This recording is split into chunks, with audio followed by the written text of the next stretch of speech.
nearly every day you go out, you're expected to be man marked. That's just how it is. So the semi-final against Tyrone was no different. I suppose Tyrone's system is different to maybe other teams, whereby they play with a double sweeper, a lot of the time, and space can be at a premium. But as I say, every day you go out, you're expected to be man marked. So the Tyrone semi-final was no different, really.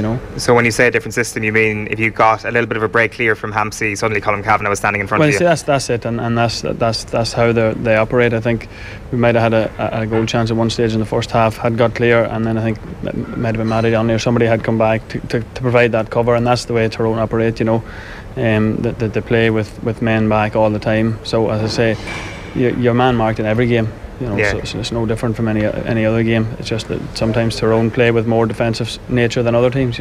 Are man markers or defenders in general allowed to get away with a little bit more at the moment? The referees are letting the game flow a little bit too much at the moment. Yeah, possibly. As a forward, I'm always going to say that anyway. If you ask our defenders, they're probably not going to agree. So it just all depends on what end of the field you're in. Look, I suppose referees have a tough job. Probably need more help from sideline officials, umpires, whatnot, and I think that would be a big help to them. Yeah, I think that was particularly evident on that afternoon in Croke Park. I'm not asking you to bash the referee here or anything, because it's kind of all in the past at this point, but you do get the sense, particularly from that afternoon in Croke Park, that a second referee would have been very, very beneficial. Yeah, look, I'm not going to come up here and criticise referees. You always feel after games that the decisions could have went your way and would make the difference, but I think Malachy might have spoken about it after the game, and as I say, I'm not going to go into that here now, because ultimately we had a semi-final there, we had a final place up for grabs and didn't perform well enough to win the game, and yet, as I said, still probably could have snuck a result, and we have to take that on the chin. Yeah, there was one comment I saw only this morning, actually. I think it went under the radar afterwards. Patrick Hampsey was saying that you went looking for a few frees during that match. I'm not sure if that's something you'd agree with. No, well, look, I suppose we'll let people form their own opinions on that there. I think the general opinion on that after the game was that the referee might have been a wee bit hard on Monaghan. As I say, I haven't watched the game back, so I can't comment myself, but there was a lot of social media and particularly in the media themselves, there's a lot of media comment on that.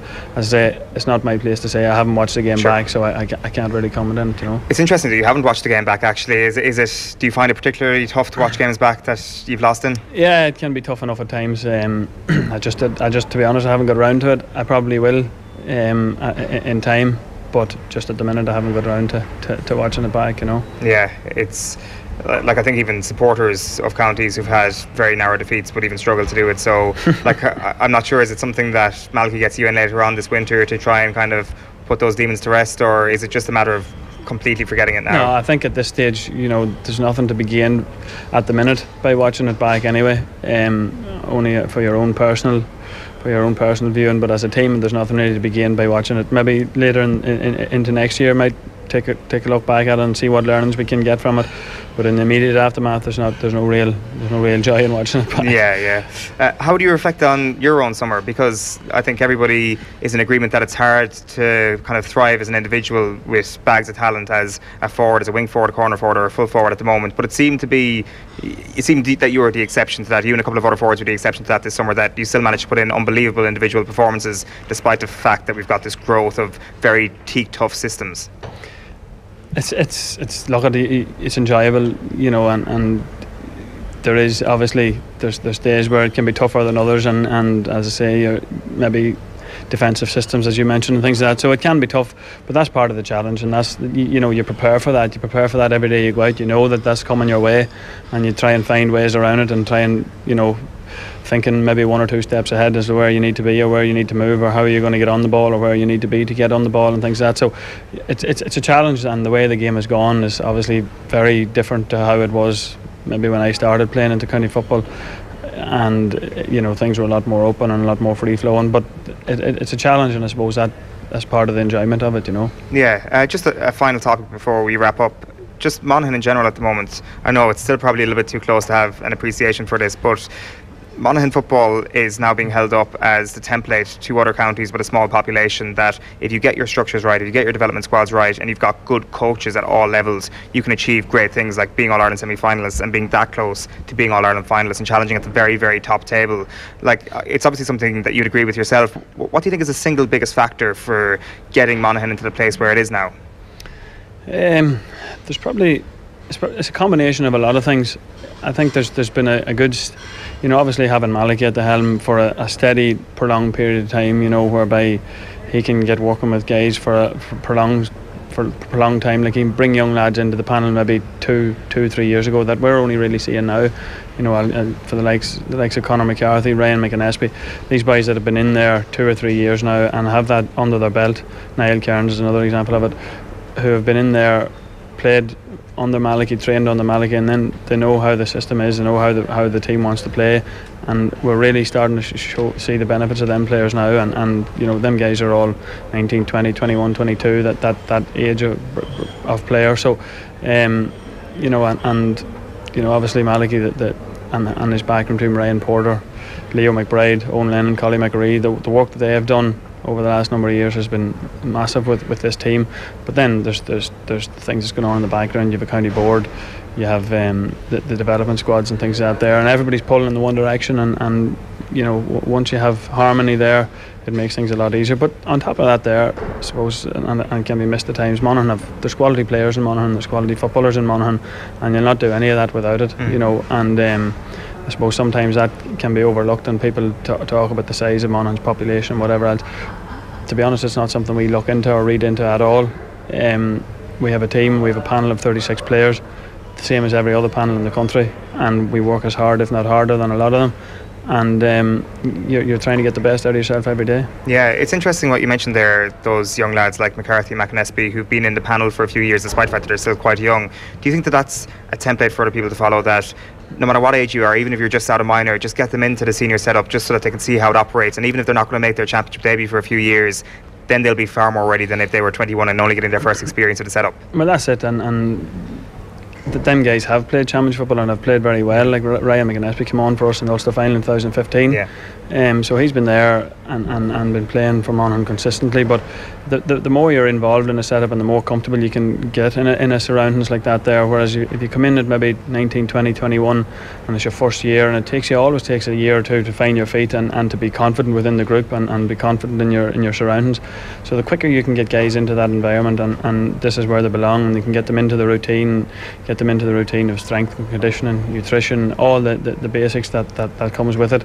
The quicker you can get boys into that train of thought and that mentality, the better it will be for the years ahead. Yeah, and then they obviously come from a very strong development squad setup. Obviously Rory Beggan is one of the game's promotion officers, isn't he, up there to actually help identify those talents.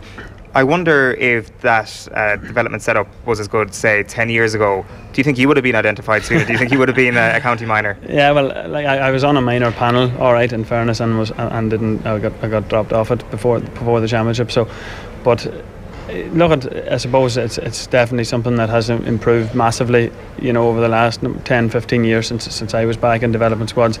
The emphasis that's been placed on young guys and the opportunities they're getting and the things that they're getting in place. The likes of strength and conditioning, even though it might be very basic at that level, it's just getting them into that mentality that's what trying to get to the top involves, is your nutrition, your strength and conditioning, your prehab work, your stretching, all them small things that you have to do day in, day out. But if you can get guys into that habit and that train of thought early on, it makes a massive difference to when they do get to that senior level, they're just doing their everyday thing, when they get there, But also the key thing is that the clubs aren't being forgotten, despite the fact that this is matching other counties for elitism, because, like you mentioned yourself there before we press record here, that you're out playing county league last week, and there's a setup in Monaghan, isn't there, where you get extra points in the league for a game with your county players? Yeah, they've changed that this year to try and give games to the club players throughout the whole summer. So there's 9 games with your county players and 9 games without, and the 9 games with your county players are worth 5 points and the 9 without are worth 2.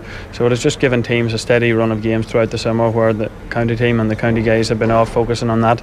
The club lads have been fit to play football right through the summer, so it seems to have worked quite well. How do you think you would have got on against Dublin? That's a golden question. I was asked that earlier on, just about the All-Ireland final and Tyrone's chances. If we were going into the All-Ireland final, you would be going in thinking you could win it, and I've no doubt Tyrone are going in thinking the same. If they're not, game over already. What's the point in going? And there's absolutely no doubt that Tyrone are going in thinking they can win it. Mickey Hart will feel that he is a team there that can win the All-Ireland on any given day. It's a one-off game now, and there's no doubt Tyrone will feel that they can win it. If we were going into it, we would be thinking the same. Now, it's a massive challenge. There's no point saying any different. It's probably the best team possibly playing the game, going for 4 in a row. So it's a huge challenge, but it's not one that Tyrone will fear, you know. Yeah. Last question then. We look at Limerick winning the All-Ireland in hurling at the weekend, and it seems that the gulf that we would have perceived was there between Limerick and Kilkenny 5-6 years ago, even between Limerick and Tip and Galway over the past couple of years, it seems similar enough between the gulf between Dublin and the rest of the Division 1 teams. Is that fair to say, and what can you learn from that then? I suppose it's like anything else. I suppose you can take any teams that are thereabouts can take heart from that and take learnings from that, you know, if you can get your house in order, and I suppose there's a number of teams that are thereabouts at the minute, and it's just taking that final wee step. And I think if you listen to any of the Limerick lads since they won, they all talked about belief, and they all talked about how they felt they belonged there. And they talked about having fun as well, which is something that we don't hear a lot in county Gaelic games at the moment. Yeah, no, and funny, it's something that we would have had over the course of the summer this year. I suppose that the fact that the games have come so thick and fast, and when you're together that much, it lends itself to having fun as well, I suppose. But it's you know, it's an enjoyable time for anybody, you know, particularly the way the games have gone this year. You're playing week in, week out. There's less training, more games, and it just lends itself to that sort of atmosphere around the camp, you know.